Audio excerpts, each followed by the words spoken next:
สาวลาวกลับบ้านขึ้นทางด่วนบ่คิดว่าใจสิสั่นเห็นทางด่วนกลับบ้านครั้งนี้แม่น้ำของหลายจ้ะทุกคนกลับบ้านมีวันหยุดอยู่7 วันเอาของกลับมาขายอยู่ลาวเด้อจ้าขอกราบสวัสดีสบายดีพ่อแม่พี่น้อง FC เบิดสุผู้สุคนนะจ๊ะมาพบมาพอกับสองสาวลาวมะนาวสมเด้อจ้าวันนี้มะนาวกลับมาที่หมอชิด2เนาะพี่น้องหมอชิด2นั่งรถทัวร์กลับบ้านเนาะรถออกทุ่ม 1นะจ๊ะกะครับ รถทัวร์ของบริษัทบขส. นะจ๊ะเพราะว่าจองบริษัทอื่นนี่เต็มเบิดเลยพี่น้องบ่ฮู้ว่าเป็นหยังเนาะบ่แม่นเทศกาลแต่ว่าบ่แม่นเทศกาลหั้นแต่ว่ารถนี่เต็มพี่น้องเอ้ยจองบ่ทันเนาะก็เลยได้บขส. เนาะตอนนี้ก็คือแบบว่าฝนก็ลงเม็ดตลอดเนาะพี่น้องเนาะกลับบ้านพร้อมด้วยสายฝนเนาะจ้ะคนก็บ่หลายปานใดเนาะพี่น้องเพราะว่าบ่แม่นเทศกาลเนาะจ้ะ ก็คือแบบว่าฝนนี่โอ้ยชุ่มช่ำแห้งเนาะพี่น้องมะนาวกลับคนเดียวเลยจ้ากลับคนเดียวนะจ้าเพราะว่านี่ฝนก็ลงเม็ดตลอดเลยนะจ้าแบบแห้งเนาะบาดคอยบาดแห้งเนาะจ้าพี่น้องฝนก็ได้คือแบบอู้เย็นชุ่มช่ำแห้งเนาะพี่น้องบุเละกะไปเรื่อยๆเนาะพี่น้องเนาะเพราะว่าเพิ่นสิหยุดหอดไซเนาะฝนนี่ตอนนี้พนักงานในรถเพิ่นก็เอาผ้าห่มมาแจกเนาะพี่น้องเนาะคือผ้าห่มนี่ขาดบ่ได้เลยเนาะจ้า เพราะว่ามันหนาวอะนะพี่น้องมันหนาวเองในรถเนาะตอนนี้ก็รถก็ยังบ่ทันออกอยู่เนาะจ้ะรอต่อไปเนาะเพราะว่ารอรถออกเนาะรถนี่ขึ้นรถนี่รถออกนี่ทุ่ม 1เนาะจ้ะทุ่ม 1ก็เลยรอต่อไปเนาะเป็นบริษัทนะบขส. นั่นแหละจ้ะก็คือนั่งคนเดียวอีกนะจ้ะบ่ฮู้ว่าสิมีคนมานั่งข้างๆโอ้มีอยู่นะจ้ะคนมานั่งข้างๆกับดีแต่ว่า มีผู้หญิงมานั่งข้างๆก็สิสบายใจแหน่เนาะจ้ะเพราะว่าสิแบบบ่ได้อ่าคิดหนักหั้นนะก็ผู้หญิงนั่งข้างๆก็สบายใจเวลารับไปในรถเนาะจ้ะก็สิแบบว่าบ่เป็นตาย้านปานใดเนาะเพราะว่าเพิ่นเป็นผู้หญิงอย่างน้อยก็โอเคหั้นนะจ้ะตอนนี้ก็รถกำลังเริ่มออกแล้วเนาะจ้ะพี่น้องรถออกแล้วเป็นเวลาทุ่ม 1นะจ๊ะทุ่มกว่าๆนะจ๊ะตอนนี้ก็ได้รถออกจากนี้ไปพู้นแหละพี่น้องเอ้ย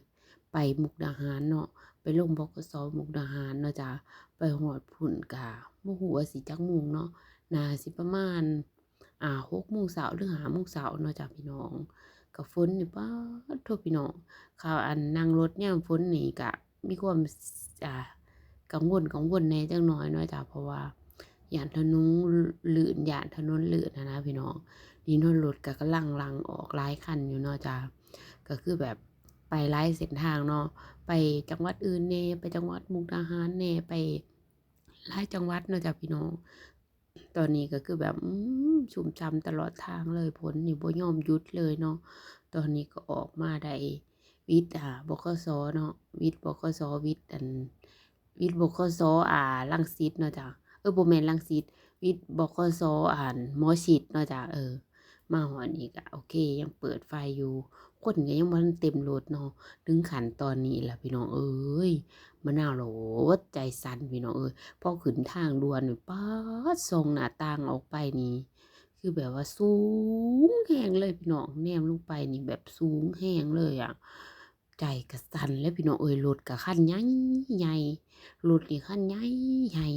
บัดเฮ็ดโยกเยกโยกเยกอยู่เทิงทางด่วนน่ะพี่น้องมะนาวเลยหัวใจสั่นพี่น้องเอ้ย บ่ลงจักเทื่อจากทางด่วนน่ะพี่น้องเอ้ยมันเฮาโหลดหลับ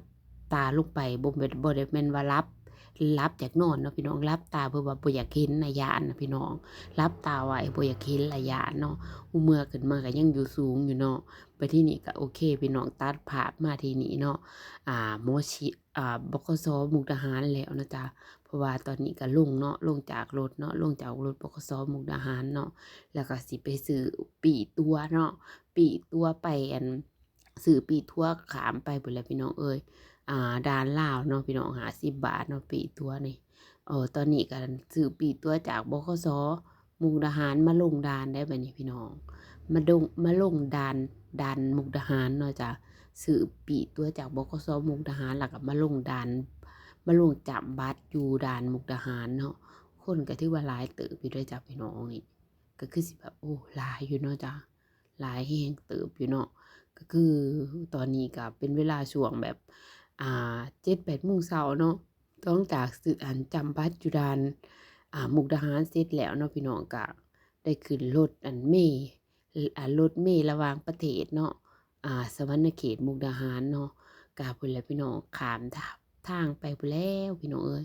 สวรรณเขตเนาะมุกดาหารอันนี้ก็สิเป็นด่าน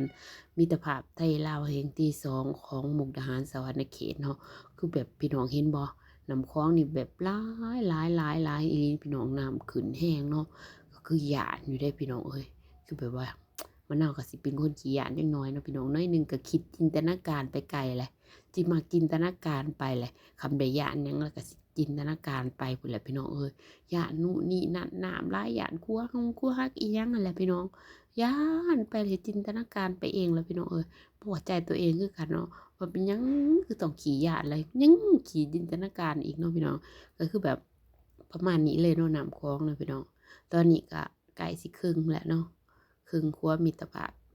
ไทยลาวเนาะอันที่2ตอนนี้ก็นี่พี่น้องเห็นเขามิมก็อันนั้นก็สิเป็นด่านสวรรณเขตเนาะพี่น้องเนาะทางเข้าด่านสวรรณเขตเนาะจ้า